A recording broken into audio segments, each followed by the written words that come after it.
எல்லா வைணவ திருத்தலங்கள்லையுமே தாயாருக்கு ஒரு தனி சிறப்பு உண்டு. பூலோக வைகுண்டமான ஸ்ரீரங்கத்தில் தாயார் படிதாண்டா பத்தினி அப்படிங்கிற சிறப்போடு அழைக்கப்படுறான். என்னன்னு பார்த்தா, தாயார் இங்கே தன்னோட சந்நிதி நிலையை விட்டு எந்த காலங்கள்லையும் வெளியில் வர்றதே கிடையாது.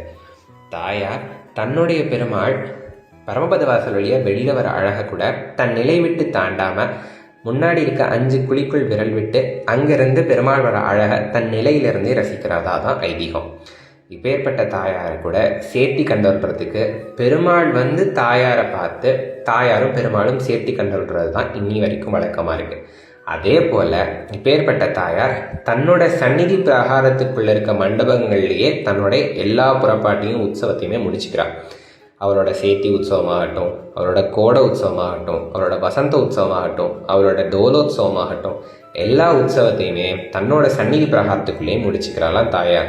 இப்பேற்பட்ட தாயார் படிதாண்டா பத்தினி அப்படின்னு அழகாக அழைக்கப்படுறாள்.